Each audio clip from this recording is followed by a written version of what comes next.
J'avais 18 ans quand je me suis engagé.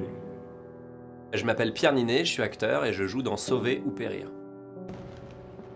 J'ai jamais été le plus grand ou le plus costaud, mais justement.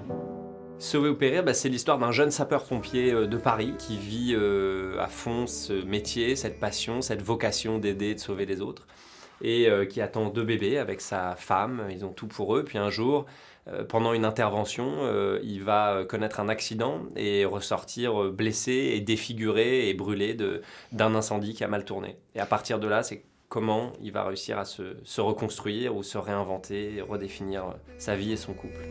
J'aimais l'idée que ce métier puisse me rendre fort.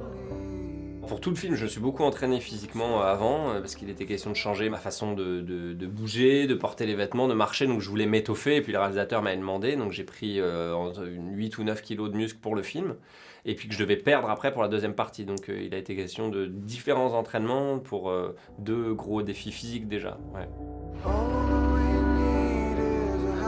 C'est 4 heures de maquillage pour la partie accidentée et défigurée du personnage, avec des gens qui sont des vrais artistes incroyables, qui font un travail de dingue, avec des prothèses, chacune est unique, ils retouchent la couleur du maquillage toute la journée en fonction des lumières du film.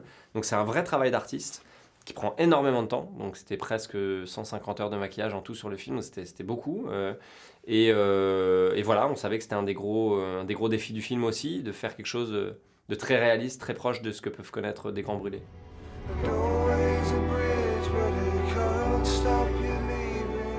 Je suis allé passer du temps à l'hôpital Saint-Louis, qui est un hôpital à Paris, au service des grands brûlés, qui est un service très, très particulier. Les accidentés, de rencontrer ces gens-là, évidemment, ça change. Moi, j'entends plus la même chose quand j'entends la sirène des pompiers passer. Maintenant, c'est quelque chose de beaucoup plus humain, proche de moi, que je connais beaucoup mieux. Et je pense que quand on découvre ce film, on comprend beaucoup de choses aussi sur ces métiers-là, ces métiers d'empathie, ces métiers tournés vers l'autre, ces métiers de vocation dont on a tant besoin. Moi, c'est vraiment une rencontre extraordinaire pour moi, Anaïs. Je rêvais de jouer avec elle, je savais que c'était une actrice très, très forte.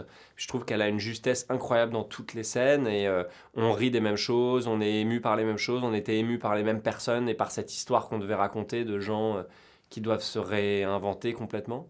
Donc tout ça nous a beaucoup aidés. Après, il y a de la magie, de la chimie qu'on ne peut pas trop expliquer. Et là, c'est arrivé et c'est ce qu'on cherche toujours au cinéma, quoi.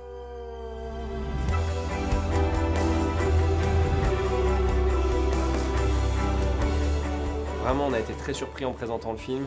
Moi, ce qui me touche vraiment, c'est la capacité des gens à se projeter, même si dans leur vie, ils ont eu pas du tout des choses comparables en termes de gravité d'accident, mais juste des petites choses, visibles ou invisibles, peu importe.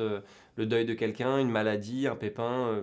Et en fait, les gens se reconnaissent là-dedans très fort. Et ça, c'est génial pour le film, c'était le but. J'ai sauvé et j'ai péri.